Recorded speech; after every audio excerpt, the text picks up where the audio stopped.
entre particulares. Acá les daba el ejemplo de un contrato privado de compraventa de vehículo o un contrato privado de cualquier negocio que no tenga como elemento formal el que sea en escritura pública, ¿verdad?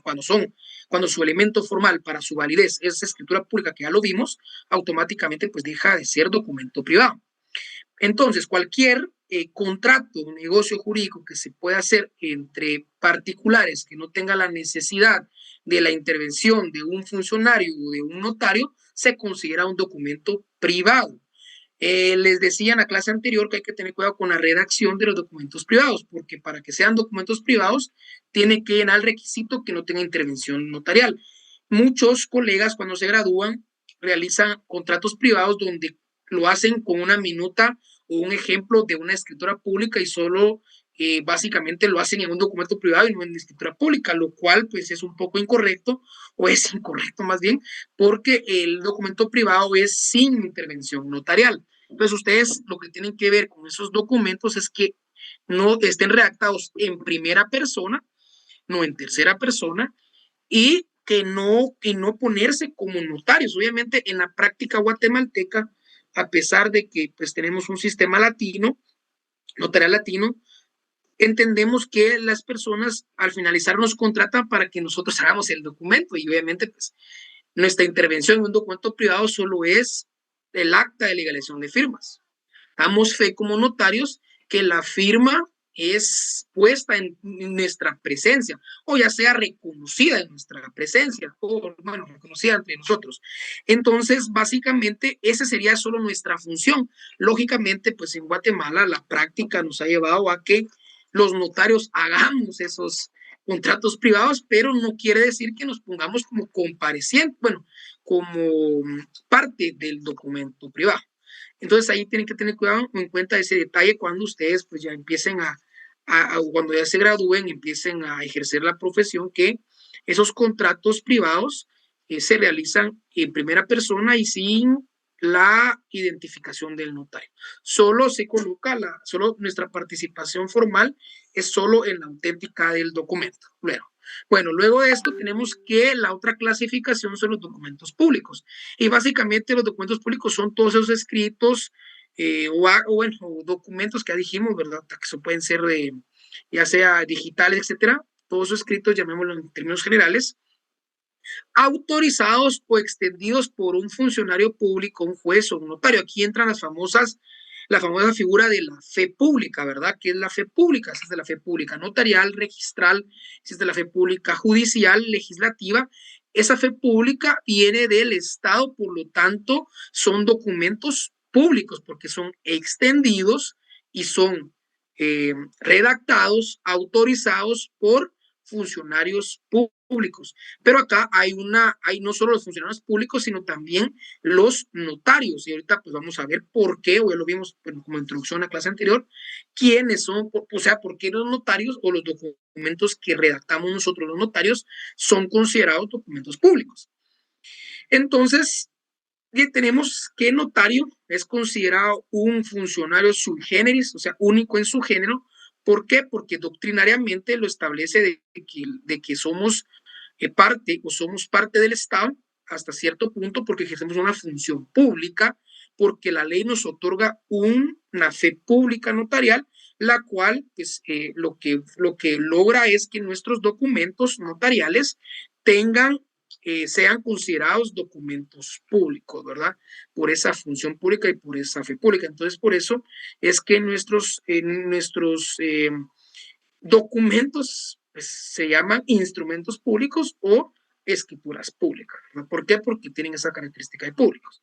Luego ya vimos pues que es una definición de notario doctrinaria, lógicamente, y luego pues tenemos ya cuáles son esos famosos documentos notariales, que son los documentos autorizados por el notario a solicitud de parte por disposición de la ley que hacen constar negocios jurídicos o hechos jurídicos. Es nuestra función o la famosa función notarial, el famoso quehacer del notario.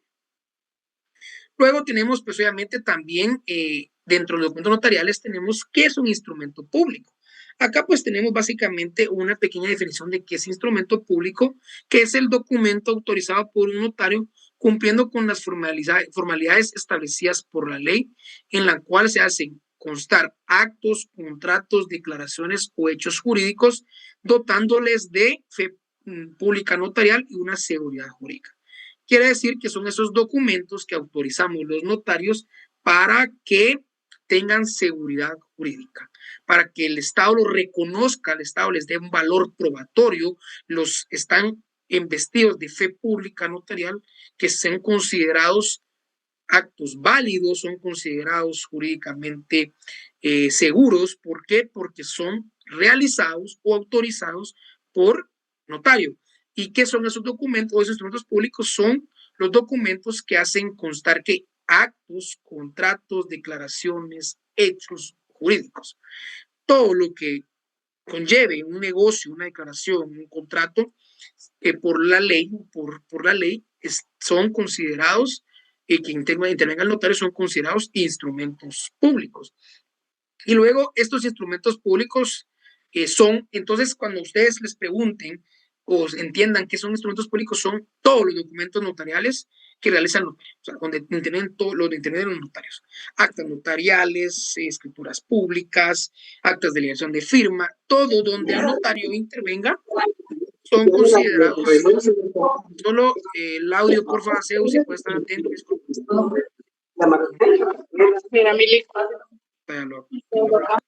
Ahí está. Entonces, básicamente, son instrumentos públicos, son todos los documentos, básicamente, que son autorizados por notario. Eso es al finalizar, con que entiendan eso, estamos bien. Que entiendan que todos los documentos que se autoriza el notario son considerados hasta cierto punto como instrumentos públicos. Ahora bien, tenemos clasificación de estos instrumentos públicos. O sea, quiere decir que dentro de estos instrumentos públicos generales tenemos dos tipos, llamémosles, ¿verdad? Tenemos los famosos que son protocolares y los famosos que son extraprotocolares.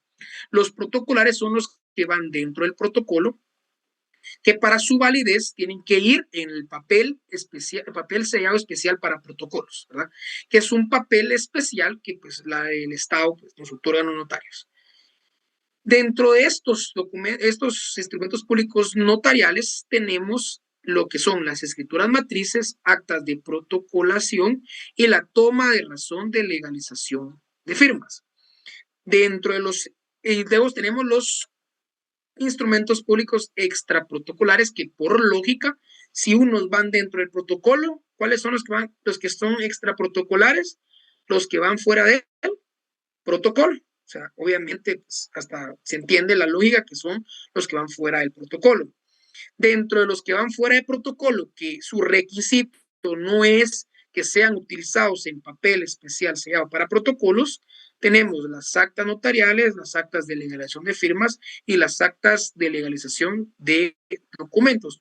Estos instrumentos públicos se pueden redactar en bueno, en este caso, pues en hojas de papel bond. O sea, en términos generales se pueden utilizar en cualquier hoja. Por ejemplo, yo a veces he usado cuando toca hacer a mano por X o Y razón, a veces he utilizado papel español. O sea, al finalizar no hay el elemento formal que sea en escritura pública, por lo tanto se pueden realizar en cualquier tipo de documento o de cualquier tipo de hoja, más bien, porque documento no sería documento, pero ya cuando se redacte, ¿verdad? Entonces, cualquier tipo de hoja, lógicamente, pues se utiliza como regla general las hojas de papel bond.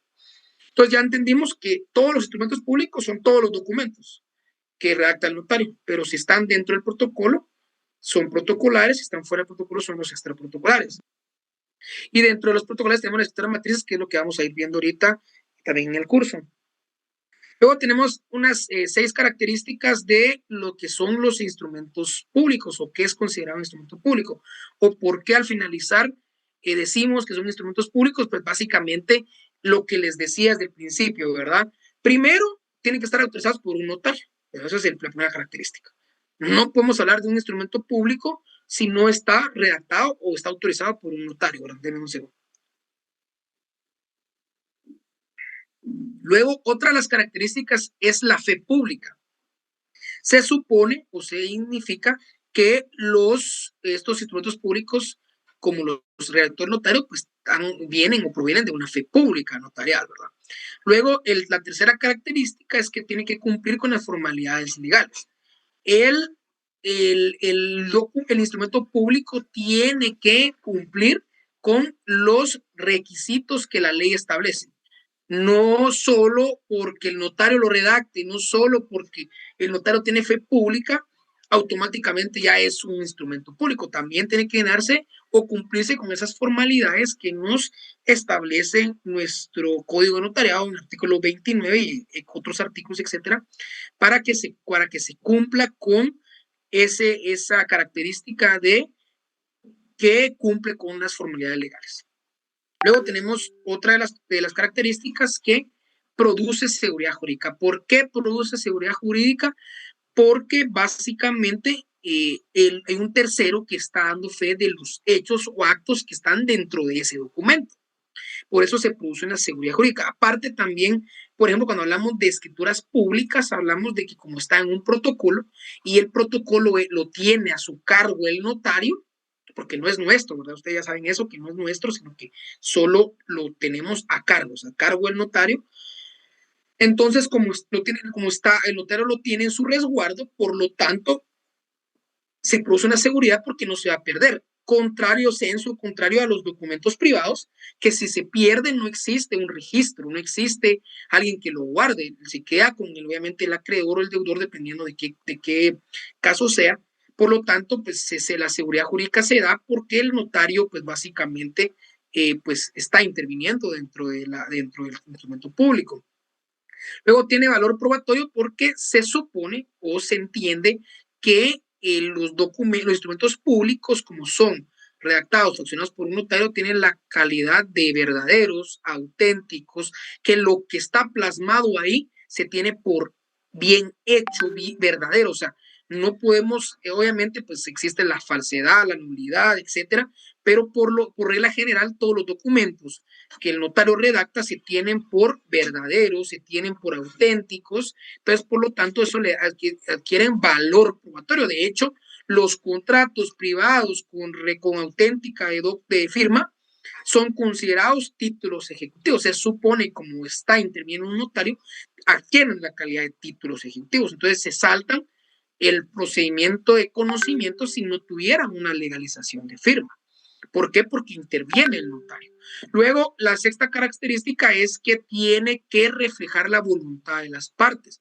Lógicamente, hay instrumentos públicos donde que son hechos por mí y ante mí, o sea, que son redactados por el notario, pero como regla general, todos los instrumentos públicos tienen que estar o tienen que reflejar la voluntad de los comparecientes, los otorgantes o dependiendo de qué documento así se le van a denominar.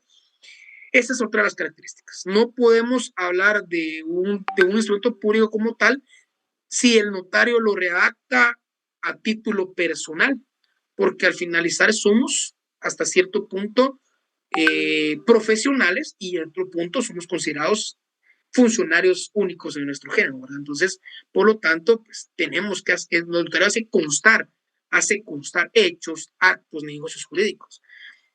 No puede solo venir y hacer documentos personales para él, ¿verdad? Entonces tiene que manifestarse la voluntad de las partes.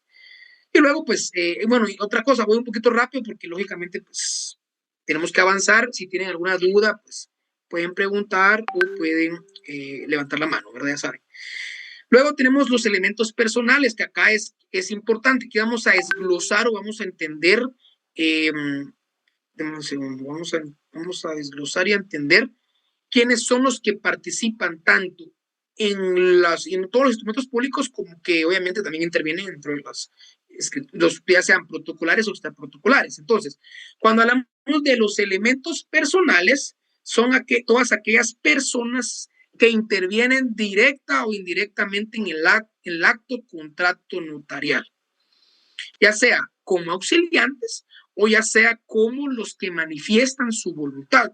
Esto quiere decir que cuando hablamos de elementos personales son las personas que intervienen en el instrumento público, ya sea protocolar o ya sea extraprotocolar. Son todas esas personas. Y no solo son los que firman, porque a veces pues no todos firman, o no son todas esas personas que tienen algún tipo de interés, sino que son auxiliantes, ¿verdad? ahorita vamos a ver cuáles son esos auxiliantes, que eso lo tengo que haber visto, ¿verdad? Pero estamos en un pequeño repaso. Luego tenemos las famosas categorías, pues yo lo englobo. Hay diferentes doctrinas, autores que pues, los clasifican en diferentes tipos. Para mí, yo los clasifico en dos categorías, los principales y los auxiliantes o concurrentes. Dentro de los principales, básicamente son los que intervienen directamente. Esa es la definición, directamente. Pero hay una subclasificación de los principales que a la larga son los mismos, o sea, son las mismas personas, solo que se les llama o se les denomina de una forma diferente dependiendo en qué documento o dependiendo en qué momento se encuentra. Es como en el penal, ¿verdad? Que a uno le llaman sindicado, luego le llaman, o sea, tienen diferentes denominaciones dependiendo de la etapa, por decirlo así. Dentro de los principales tenemos los famosos otorgantes o el famoso otorgante, que básicamente es la persona que manifiesta su voluntad en el instrumento público, otorgando consentimiento, contratando, asumiendo derechos y obligaciones. Básicamente tenemos que es muy parecido a lo compareciente, que es toda persona física que se presenta e interviene ante el notario manifestando su presencia. Básicamente, cuando hablamos de otorgantes, básicamente lo hablamos en general. Todos al finalizar van a ser considerados otorgantes. Comparecientes, por lo regular, se utiliza en escrituras públicas. ¿Por qué? Porque básicamente hasta cierto punto, o sea, como digo, eso es más que es algo que nosotros pues así los diferenciamos, porque al finalizar son las mismas personas que van a intervenir, o sea, los mismos, solo se les denomina diferente. Entonces, otorgantes en general, comparecientes casi lo utilizamos en escrituras públicas. Y cuando hablamos de requirentes, vamos a entender que el requirente se va a tomar como nombre en las actas notariales. ¿Por qué? Porque recordarán ustedes que en las actas notariales siempre hay una rogación. Entonces, cuando existe el objeto de la rogación, existe la rogación dentro de la estructura del acta notarial, hay alguien que está rogando, entonces esa persona que en ese momento se le llama requirente, ¿verdad? Entonces, por lo regular, el requirente se le llama en las actas notariales o en todos esos actos donde una persona requiere ante el notario realice algún acto dentro de una circunstancia, un acto o algo dentro de un lugar. Entonces, y ahí tienen las diferentes clases de actas, ¿verdad? Las vimos, ¿verdad? Eso ya las tuvieron que haber visto. Entonces, básicamente que tengo un cuadro para entender estas diferencias.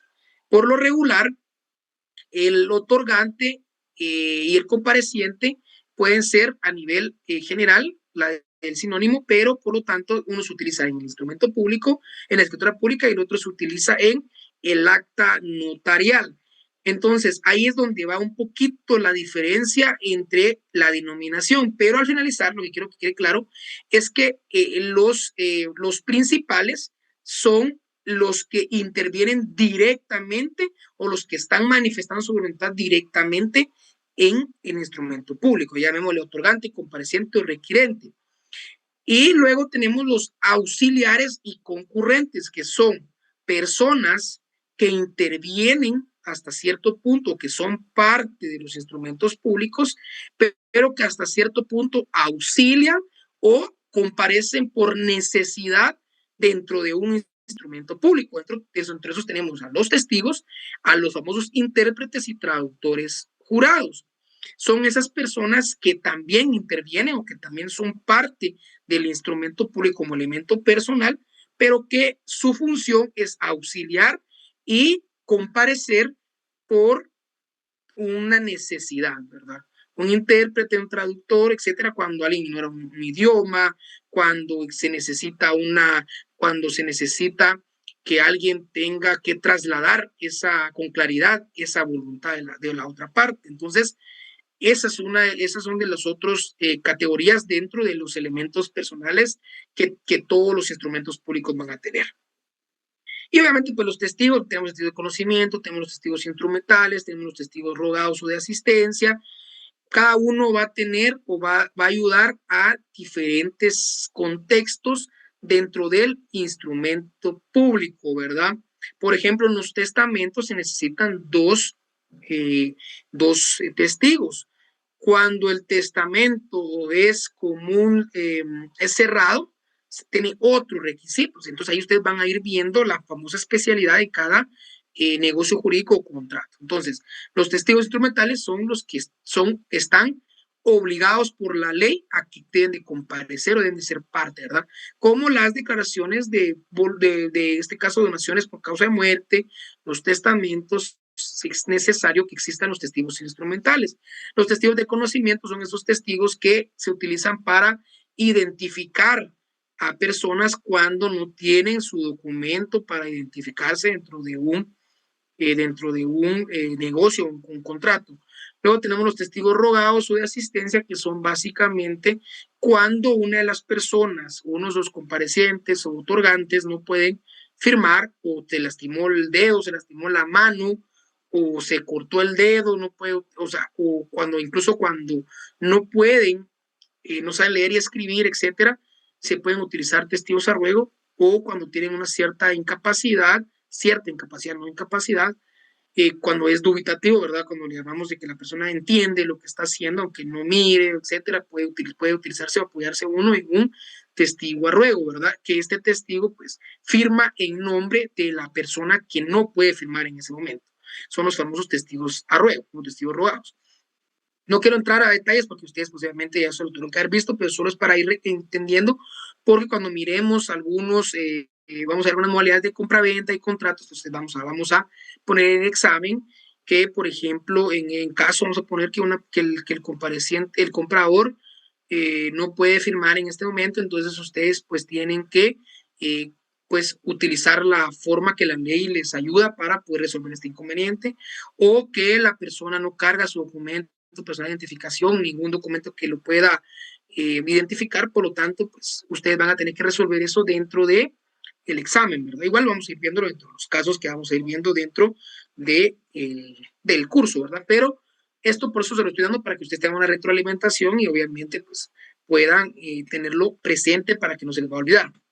Luego tenemos ya ahora sí que son las escrituras públicas, y recordaremos que las escrituras públicas vamos a usarlas como sinónimo, como escrituras matrices, aunque también escrituras públicas son consideradas pues todas las que, todos los que van básicamente dentro del protocolo, aunque hasta cierto punto pues, tiene ciertas características diferentes. Entonces, básicamente las escrituras públicas son un instrumento público que va a hacer, el notario va a hacer constar actos, contratos y declaraciones de voluntad cumpliendo con las formalidades de ley. Pero básicamente, cuando hablamos de escritura pública, la característica principal, que vamos a ver las características ahorita, es que se incorpora o que es parte del protocolo, ¿verdad? Entonces, cuando hablamos de escritura pública, hablamos de todos los instrumentos o documentos, sean documentos que se incorporan o que se realizan en protocolo. Por eso es de que hacemos esa distinción entre instrumento público y escritura pública, para que ustedes no se confundan y piensen que son sinónimos, aunque al finalizar, básicamente, pues tienen muchas características parecidas, decimos. Entonces, vamos a entender entonces vamos a tener esas características. Primero, que es autorizado por un notario, lógico, tiene que intervenir el notario por lógica. Luego, contiene actos o contratos jurídicos, tiene que manifestarse la voluntad de las partes. Luego, tiene fe pública, lo mismo que vimos anteriormente. Solo una de las criterios importantes o que se diferencian de los instrumentos públicos es que estos son o van o se redactan en el protocolo, ¿verdad? Esa es la pequeña como gran distinción. ¿Estamos claros ahí? Entonces, las 4 características de la escritura pública, sabemos que básicamente es un instrumento que autorizado por el notario que hace constar actos o contratos o declaraciones cumpliendo con las formalidades de ley. Y que el elemento formal, por lo regular, es que el elemento formal de esos contratos es la escritura pública. Entonces, por ahí vamos ahora con lo que es las clases de escrituras públicas. No solo hay un tipo de clases de escrituras públicas, sino hay 3 tipos de clases de escrituras públicas. Tenemos las principales, que son aquellas que se perfeccionan en un solo acto, que son independientes. No necesitan de otra para tener validez. Son las que se perfeccionan solitas. Luego tenemos las secundarias, accesorias y complementarias. Son las que complementan una escritura o son las que se necesitan para poder complementar la principal. Por ejemplo, ¿qué sucede si el notario se equivoca en una escritura pública principal? Existen modalidades para resolver ese conflicto o ese error, que está la aclaración, ampliación o modificación. Entonces, existe una salida legal. El tema es que, como lo establece el Código Civil, las escrituras, esos actos complementarios se deben redactar en la misma forma que las principales. Por ende, si las principales son escrituras públicas, por analogía o por interpretación, las secundarias, complementarias o accesorias, sea ampliación, aclaración, modificación, ratificación, etcétera, se harán en escritura pública, pero ya no son principales, sino son secundarias, accesorias o complementarias. Les pongo un ejemplo práctico. A mí me pasó, uno en el camino no lo sabe todo, pero en el camino va aprendiendo y uno aprende a las malas. Lastimosamente, pues a veces en la universidad pues no nos da chance de enseñarles todo, porque el derecho y las áreas como el notariado, el civil, todos son muy grandes, o sea, el derecho es muy grande. Por eso el abogado que no estudia cada día es menos abogado, igual con el notario. Entonces, como es tan grande, uno pues en el camino va aprendiendo. Por ejemplo, hice un mandato bueno, protocolicé más bien un mandato proveniente del extranjero, pero como las modalidades se dan diferentes, por lo regular, nosotros aquí en Guatemala redactamos el mandato y lo mandamos para que ya lo imprima, y como ya es un sistema diferente notarial, que ya solo se da fe de la firma, pues ya van con un notario estadounidense. El notario estadounidense, pues básicamente da fe de la firma, se hace la apostilla y luego pues ya se manda a Guatemala, y aquí en Guatemala pues lo debemos de protocolizar. La cuestión es que yo redacté el mandato, pero le puse que iba a ser gratuito. Puse que iba a ser gratuito. La cuestión es que cuando yo lo protocolicé y lo inscribí en el archivo general en el archivo electrónico de poderes del archivo general de protocolos del organismo judicial, me lo rechazaron. Me dijeron, o me mandaron más bien a buscar, y resulta que uno de los requisitos para que un mandato sea gratuito tiene que existir aceptación expresa. Y acuérdense que los mandatos provenientes del extranjero, por lo regular, casi siempre, van a ser unilaterales. Bueno, no unilaterales, sino van a estar redactados en unipersonales, porque la persona que va a ser el mandatario va a estar en Guatemala y la persona que es el mandante está en Estados Unidos. Por lo tanto, la ley faculta que sea tácita la aceptación. Pero cuando es gratuito, se necesita que la persona comparezca y firma. Por lo tanto, el mandato proveniente del extranjero, para surtir efectos, tenía que aceptar expresamente el mandatario. No sé si me están dando a entender. En cuestiones, para hacerlo más sencillo, ese mandato lo tenían que firmar los dos, pero como venía unipersonal de Estados Unidos, no me lo aceptaron, porque como lo puse gratuito y el requisito para que sea gratuito el mandato es que haya aceptación expresa. O sea, que quiere decir que sea por escrito o que tenga la firma del mandatario. Entonces, ¿qué solución le hubieran dado a ustedes? A ver, pregunto por lógica. Si tenían que, el mandatario tiene que aceptar el mandato, ¿cómo lo harían ustedes? ¿Cómo lo resolverían? A ver, ustedes, notarios, ¿cómo lo resolverían ustedes? A ver, pregunto, ¿quién más o menos me comprendió? ¿Qué tengo que hacer yo en ese problema? ¿Cómo lo resolvería? A ver, pregunto, ¿cómo creen que lo resolví? Porque lo resolví. A ver, pregunto, ¿alguien tiene alguna idea? Sí, Tello. No le preguntan, el mandato Sí, decía que era oneroso, ¿verdad? no, gratuito. Como era Ah, ya, gratuito, que era el gratuito. requisito es que sea aceptado expresamente. Claro, claro. Así lo establece el Código Civil. La primera opción que se le ocurre a uno es primero que lo cambien, que lo vuelvan a hacer allá, ¿verdad? Pero Sí, evidentemente pero eso es gasto y todo lo demás. Se esa me es una ocurre que, solución, pero ajá, es una solución, pero que no es tuvo la que que yo hacer les. una escritura pública aparte donde el mandatario acepta el mandato. Exactamente, correcto. No ampliación, no modificación, porque no se está modificando ni ampliando nada. Solo es una escritura de aceptación expresa de mandato. Es una escritura complementaria o accesoria, porque para que surtiera efectos en Guatemala ese mandato, se tenía que realizar o faccionar una escritura pública de aceptación expresa del mandato. Entonces viene yo y pues obviamente pues, presento de nuevo el testimonio de la protocolación y pues la escritura como otra razón, otra escritura, en la escritura pública de aceptación expresa de mandato. Por lo tanto, pues el registro me lo opera y obviamente pues ya está, porque el requisito es que lo acepte expresamente. Entonces, como ya está la escritura accesoria complementaria, pero la ley, o sea, el objetivo de esto es que entiendan que es una escritura que se debe hacer en escritura pública. ¿Por qué?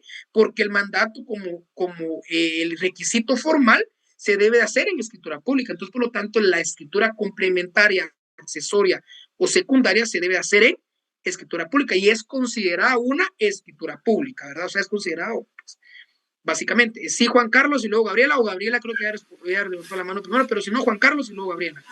Le cedo la palabra primero a mi compañera, primero las damas, compañero. Bien, Gabriela. Gracias, compañero.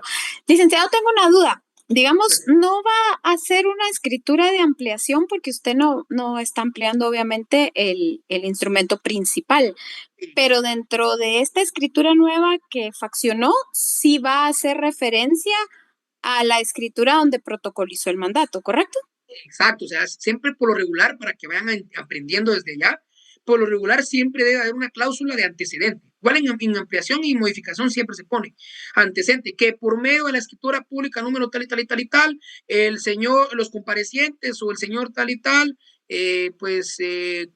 vendió y refaccionaron una compraventa, tal, tal, tal, tal, tal. Luego del error, ¿verdad? El error que en tal cláusula no se colocó, o sea, siempre se coloca, ¿verdad, Gabriela? Y para los demás, siempre se coloca una cláusula de como antecedentes. Y ahí se hace la relación de qué es lo que estás ampliando, modificando, en este caso, pues aceptando, ¿verdad? Excelente, Gracias, Gabriela, así es. Y una última, digamos, ¿le va a hacer a un costado del papel sellado especial para protocolo la referencia de la otra escritura, la anotación, para que tenga toda la relación dentro del protocolo? Dentro de los requisitos, un punto de test que platicamos con mi colega, el magíster Ignacio, que también es docente universitario, que es mi amigo, él hacíamos un punto de test que te vamos a platicar, que me lleva a eso.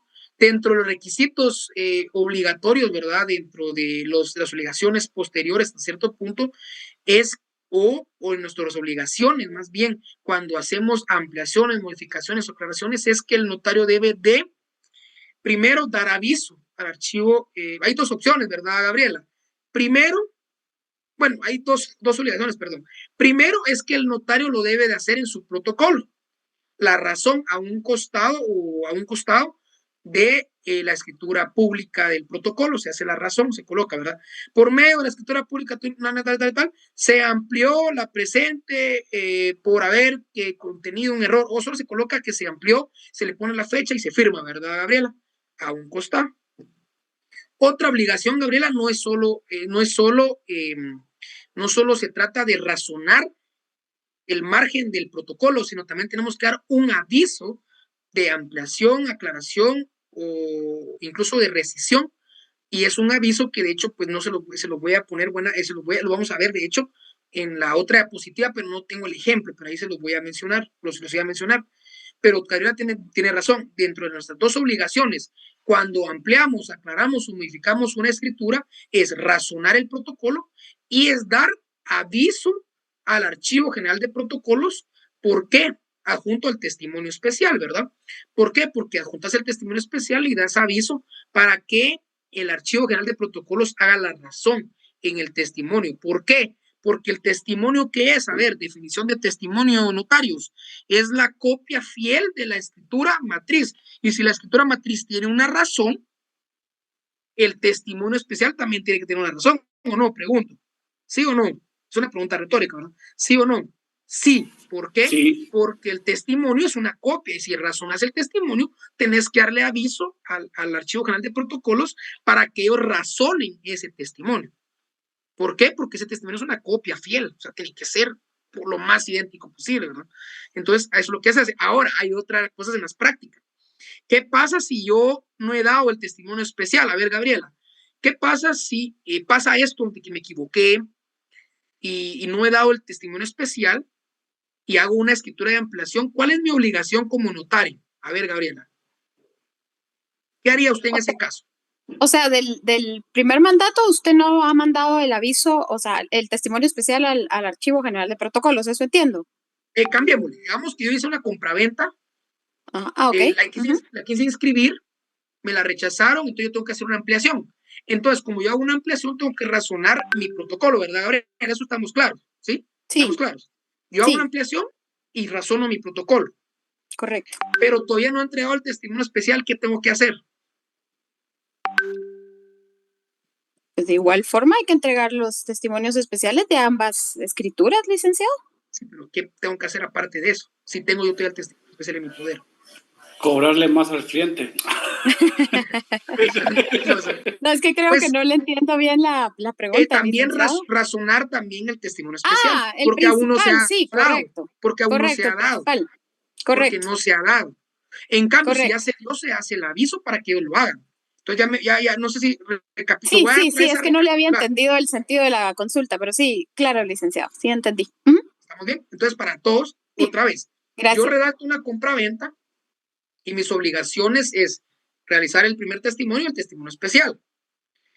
Pero vengo yo ya, el testimonio especial, tengo 25 días hábiles, casi un mes y no me importa y la multa es pequeña. Y yo hago el primer testimonio y voy y lo entrego. Resulta que el registro de la propiedad me lo rechaza porque tiene un error. Entonces lo que procedo es ampliar y hago mi escritura de ampliación. Y como mi obligación es razonar, yo razono el protocolo. Pero como aún tengo el testimonio especial, tengo que razonar el testimonio especial. Entonces ya lo entrego razonado al Archivo General de Protocolos. Primer escenario. Segundo escenario, yo hago mi compraventa, registro en el registro de la propiedad y entrego mi testimonio especial inmediatamente. Yo no tengo el testimonio especial. Entonces hago la ampliación, razono el protocolo original y hago un aviso para que el archivo, como ya tiene el archivo del testimonio especial, ellos lo razonen. ¿Quedó claro o tienen alguna duda con eso? Ahora sí, Juan Carlos, y después Tello. Gracias, licenciado, claro. Bien. Hola, Lick, buenas noches. No, yo la verdad es que tenía una duda, pero con todo lo que acaba de explicar creo que ya me quedó claro, porque yo le iba a comentar que si se podía hacer una declaración jurada, pero no cabe ahí.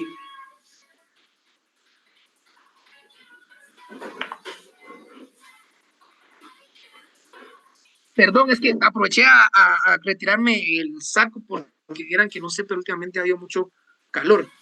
Pues sí, sí, Juan Carlos, ahí, como les digo, es lo que se hace en ese caso, es solo una escritura de aceptación expresa, ¿verdad? Y nada más. Y ya. Pero, ¿y la declaración jurada de parte de mi... Yo como notario doy fe de que si es una aceptación tácita como tal, ¿se podría caber? No, porque la aceptación debe ser del mandatario y debe ser expresa, así lo establece el artículo. Por lo tanto, y como es una aceptación expresa, no es una declaración jurada, sino una aceptación expresa, se debe de comparecer aceptando el mandato. No puedo declarar como notario que él acepta, que es tácita, sino que debe de ser expresa. O sea, es que el requisito es que debe ser expresa, ¿verdad, Juan Carlos? Según el Código Civil. Entonces, como es aceptación expresa, por lo tanto, debe de comparecer aceptando el mandato, ¿verdad? Así debería de ser.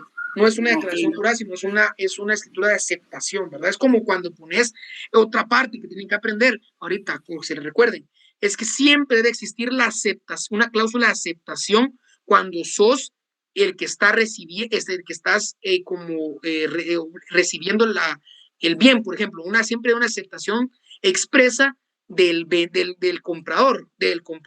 Por ejemplo, acepto expresamente el bien inmueble que por este acto se me vende. O sea, esa aceptación es expresa, ¿verdad, Juan Carlos?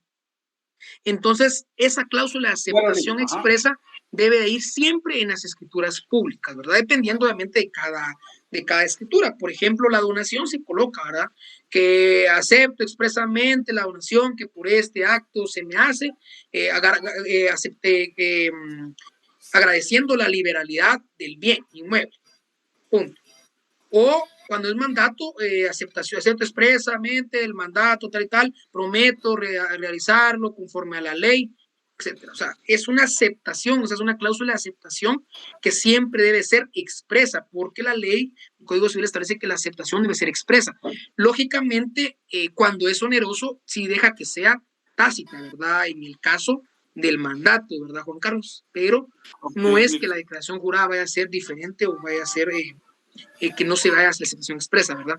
Y creo que, pues, no sé si ya me adelanté mucho, porque eso lo vamos a ir viendo en la siguiente diapositiva, que eran esos razones, etcétera, o esas obligaciones posteriores y previas, las vamos a ir viendo en las escrituras. O sea, me estoy alargando un poquito con el tema. Solo va a dar la palabra a Tello, y no sé si Juan Carlos quedó su duda resuelta. Super Lick, gracias, no, gracias. Yo porque sí tenía esa pequeña, no sé, pensé pues en que se podría realizar un tipo de declaración jurada, pero ya veo que tiene que ser directamente por medio de una escritura. Sí, ¿por qué? Porque acuérdense que la ley establece que las escrituras complementarias o accesorias son escrituras públicas, ¿verdad? Y aparte que el Código Civil establece que se deben de hacer en la misma forma. Por lo tanto, el elemento formal de las escrituras accesorias, o de los actos accesorios o las circunstancias accesorias, se deben hacer en escritura pública, ¿verdad? No se puede hacer en declaración jurada o en otro tipo de documento. Ahora sí, te digo, y avanzamos, porque Sí, Lick, estamos avanzando. solo la pregunta del ejemplo anterior, por ejemplo, entonces, si yo hice la impresión y no he mandado el testimonio especial de la escritura matriz que se amplió, en este caso razono esa y ya no tengo que enviar el aviso de la razón para que se haga la Ya no, razón. ya no, porque ya Únicamente no hay sería razón. el testimonio especial también de la escritura de ampliación. Ah, no, sí, el testimonio especial siempre se entrega, ¿verdad? Porque eso es una copia, ¿verdad? Y toda escritura pública tiene que tener copia. Menos las Gracias. canceladas. Ay, me faltó, perdón, ya me estoy yendo yo. Es que, como tengo aquí, es que son, no mucho me gusta son, pero me está gustando también. Está a un lado, entonces ya estaba tapándome las canceladas. Exacto. De las únicas que no se mandan testimonio especial son las canceladas. Pero básicamente, tenemos las escrituras públicas canceladas, que son bien interesantes, bien importantes. ¿Por qué? Primero, porque no lo quería mencionar ahorita tan así, tan profundamente, porque vamos a ver ahorita el protocolo, ¿verdad? Vamos a ver el protocolo dentro de la siguiente diapositiva, porque ustedes van a realizar un protocolo en este curso. Pero básicamente, como el protocolo tiene una número, como es el protocolo de su definición, es que son las escrituras, matrices, tal, que van ordenadas. Cuando establece el artículo 8, que es la colección ordenada, quiere decir, cuando ustedes les digan ordenado, ¿qué entienden por ordenado ustedes? ¿Qué entienden cuando dice colección ordenada? O cuando es algo ordenado. Un correlativo de Una todas las sucesión escrituras. Por número de folio. Exacto, tiene que tener un correlativo, tiene que tener tiene que tener del 1 tiene que tener un inicio y un final. Entonces, por lo tanto, cuando el protocolo menciona que es una colección ordenada, quiere decir que las escrituras o las escrituras públicas, que son las que van dentro del protocolo, tienen que tener un número correlativo. Entonces, por lo tanto, por eso se comienza siempre con la escritura número 1, 2, 3, 4, 5, 6, 7. Al entender esto, que tienen número, porque esa es una de las características de las escrituras públicas, que tienen número, por lo tanto, a la hora de que una escritura que se imprimió en el protocolo, que se le asignó un número, que pasa a ser parte de una foliación, que pasa a ser parte del protocolo, por lo tanto, esa escritura, que ya no van a ser validad jurídica porque se imprimió, pero las personas, ya no quiero firmar, Lick, me arrepentí, Lick, o mire, o se equivocaron ustedes en la redacción, pero no han puesto ninguna firma. ¿Qué hacen ustedes? ¿Qué pasa? Vamos a hacerlo más en un caso concreto. Yo, Estuardo Campos, llega Tello y Lorena, Tello y Lorena, quieren hacer una compra-venta. Entonces vengo yo y me pongo a hacer la compra-venta como notario. Vengo y la imprimo en el protocolo, le pongo su número, su fecha, etc. Resulta que Lorena dice, no, fíjese, Lick, que ya no quiero comprar. ¿Qué hacen ustedes en ese caso? ¿Será que pueden borrarle el número? ¿Será que pueden usar ese mismo número en otra escritura que sigue? ¿Qué harían? ¿Qué pasa en ese caso? A ver, ¿qué pasa en ese caso? ¿Qué sucede? ¿Qué hacen ustedes? Proceden a cancelar esa escritura. Cancelan la escritura. Cancelan la escritura. Entonces, en una razón, cancelo la presente en el mismo lugar y fecha por haber incurrido en error, si es error mío, o porque los comparecientes ya no decidieron ya no llevarse a cabo el negocio jurídico o el contrato. Entonces, ¿pero será que esa escritura pública no es parte del protocolo? Es parte del protocolo. ¿Es una escritura pública? Sí, es una escritura pública. Tiene un número, tiene una fecha, ocupa un espacio en el protocolo, pero no nace a la vida jurídica porque no se firma, pero sí es parte del protocolo. Por lo tanto, es considerada una escritura pública y se le clasifica como cancelar. ¿Por qué? Porque es parte del protocolo. ¿Entienden? Si van entendiendo, si tienen duda, pueden preguntar. ¿Sí entienden? O sea, por eso es que son consideradas una clase de escrituras públicas. ¿Por qué? Porque no nacen en la vía jurídica, pero son parte del protocolo, tienen una numeración, tienen un correlativo, tienen una fecha, y eso provoca que sean parte del protocolo, ¿verdad? ¿Es sí, César? Y buenas tardes, o sea que el notario, compren o no compren, vendan o no quieran vender en el acto, usted siempre cobró sus honorarios. Ah, eso es otro tema, ¿verdad, César? Yo, por ejemplo, si se arrepiente en ese momento, yo cobro mis honorarios, claro. A veces le rebajo un poquito porque lógicamente pues ya no gasto en los aranceles, en los impuestos y pues en el bueno, el protocolo sí gasté, pues, pero yo cobro, uno tiene que cobrar sus honorarios porque usted lo hizo. Los honorarios son parte del notario que tiene que cobrar por su trabajo. Ahora, solo antes que se me olvide, no sé si era la pregunta relacionada. Entonces, ¿qué sucede? Hay otro tema, no voy a cometer el error. Entonces, se lo estoy diciendo ahorita que todavía no estamos viendo escritura por escritura. ¿Qué pasa? A todos les pregunto, ¿qué pasa si yo hice la escritura 1, todo bien? Hago la escritura 2 y está cancelada. ¿Será que la escritura que sigue se le pone el 2 o se le pone el 3? Pregunto. O sea, hay una escritura 1. Debe colocarse el 3, licenciado. El 3 por el correlativo, por llevar el orden. Exacto. ¿Por qué? Porque la escritura cancelada es parte del protocolo. O sea, la escritura cancelada es una escritura pública, solo que se le llama cancelar. No van a cometer el error que cometen muchos que empiezan y que pues no han tenido clases conmigo, son bromas, sino que no han tenido la experiencia, no les han explicado, que no sigue con el mismo número de la cancelada, ¿verdad? O sea, yo tengo colegas que se graduaron y hasta hasta lo puso como chiste, porque se equivocó, canceló y luego vuelve a poner otra foto, me volví a equivocar porque le puse el mismo número, jaja. O sea, eso hasta cierto punto pues le puede pasar a alguien, porque pues le puede pasar a cualquiera, no quiero criticarla, pero ustedes tienen que, a mí mis alumnos no les puede pasar eso, ¿verdad? ¿Por qué? Porque les estoy explicando que la 1 está bien, la 2 está cancelada, porque toca la 3, porque la 2 es cancelada, pero es parte del protocolo. O sea, la 2 ya nació, no nació en la vía jurídica, pero sí está dentro del protocolo, por lo tanto es considerada escritura pública. Entonces, tocaría la escritura pública número 3. ¿Quedó claro a todos eso? El tema de hoy, pónganle instrumentos públicos o escritura pública, uno de los dos, que eso es lo que estamos viendo ahorita. Tema, tal vez Edu se me hace el favor de poner un mensajito ahí de que pongan en asistencia instrumento público o escritura pública. Muy bien. ¿Quedó claro las 3 clases de escritura pública y por qué son las canceladas? Porque en el examen privado, técnico profesional privado les ponen. Ah, no, ya no, fíjese que se arrepintieron, entonces ahora dame otra escritura. Y vienen y sacan otra hoja. No, y ustedes tienen que seguir, o sea, el protocolo sigue de corrido, o sea, solo se firma porque hacen la razón y firman, ¿verdad? Razón. Se cancela la presente escritura, pues escritura pública por haber incurrido en error en el mismo lugar y fecha. Punto. Conste y se firma. Punto. Con eso ya quedó. Ahora bien, si hay que dar un aviso de cancelación. ¿Por qué tienen que dar un aviso de cancelación? ¿Por qué? Porque si entregaste el testimonio 1, el testimonio 2, el testimonio 1, y entregas el testimonio 3, el archivo general de protocolos, ¿cómo sabe cuál es la 2? Ustedes tienen que dar un aviso de cancelación. Se me olvidó decirles eso. Tienen que dar un aviso de cancelación. ¿Por qué? Porque recuerden que el archivo general de protocolos lleva un control de cuántas escrituras lleva el notario. Entonces, si yo llevo 5 escrituras y hay 2 canceladas, el archivo general de protocolos tiene que conocer que hay 2 canceladas. Eso es a través de un aviso de cancelación. Se le informa, Aviso, de conformidad con el artículo 37, si no me recuerdo, 37. Bueno, 37 o 30 algo.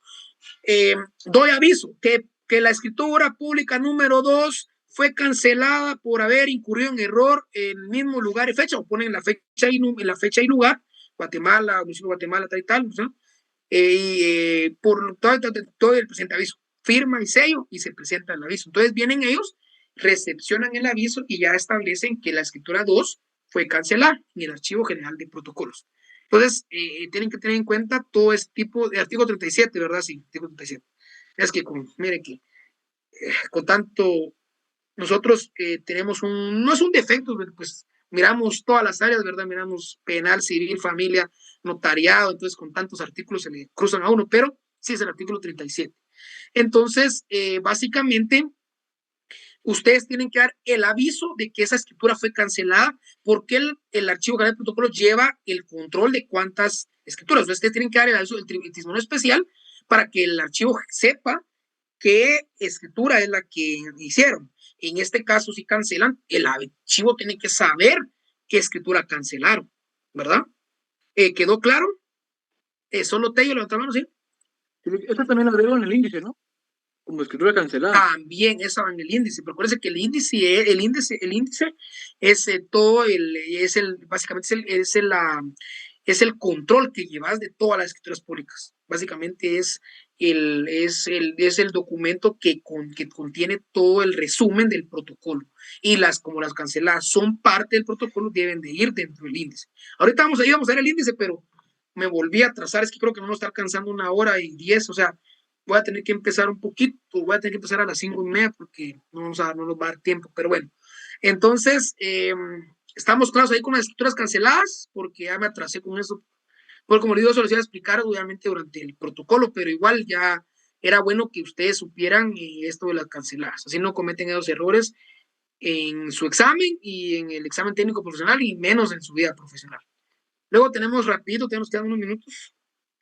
La estructura básica de la escritura pública. Entonces, aquí sí me quiero concentrar un poquito en que tienen que aprender cuál es la estructura básica de una escritura pública.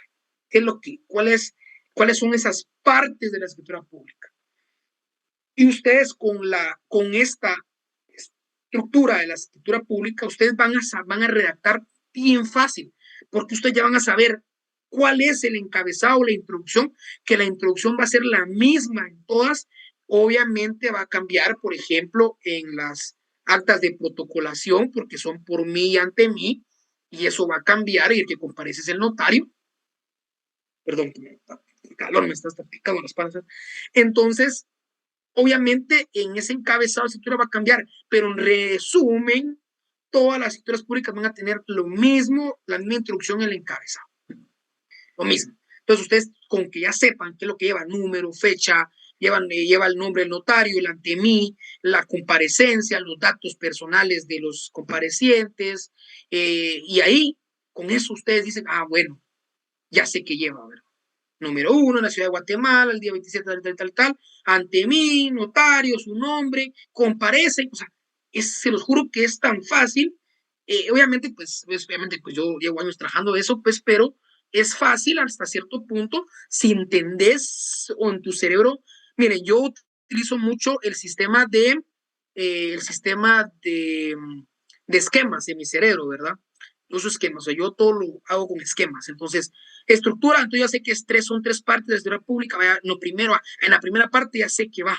Entonces, yo trato de esquematizar todo en mi cerebro, pero obviamente pues cada quien tiene sus formas de aprendizaje, pero sería bueno también, de hecho, para el técnico profesional, la mayoría de estudiantes hacen esquemas, porque obviamente hay procesos, todos los procesos van con esquema, cuadros comparativos. Si dan cuenta de técnicas positivas, siempre hago cuadros comparativos. ¿Por qué? Porque ya sé que en este lado tengo un tema, este lado tengo otro tema, y entiendo cuál es la diferencia, y voy entendiendo Entonces, ustedes traten de entender que una escritura pública va a tener 3 partes, una escritura pública va a tener una estructura de 3 partes, y saber qué es lo que va en la primera les va a ayudar a poder aprender. Entonces, solo voy a tomar la foto de la clase de hoy, y disculpen que sí avanzamos bastante, pero ya de hecho solo faltaban un par de diapositivas. De hecho, vamos a ver, faltaban sí, como 3 diapositivas y ya pasamos al otro tema, pero vamos bien, yo siento que vamos bien. Lo importante es que vayan aprendiendo, eso es lo más importante. Vamos a poner la fotita ahí de que estuvimos en clase y solo me voy a peinar porque miren que ya me despeiné.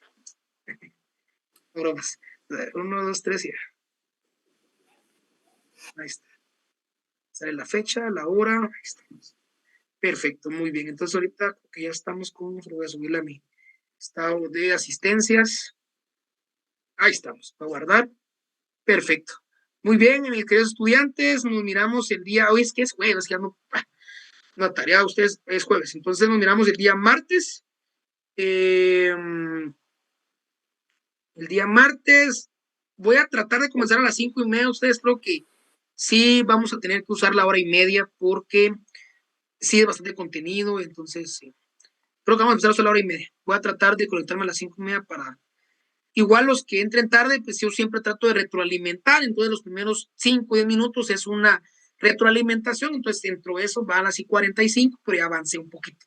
Entonces, feliz noche. Vic, nos va a mandar las diapositivas. Ah, sí, de estas también, sí, porque ya solo faltan 3 diapositivas. O sea, Ok, gracias, Lic. Feliz noche, licenciado. Gracias. Noche.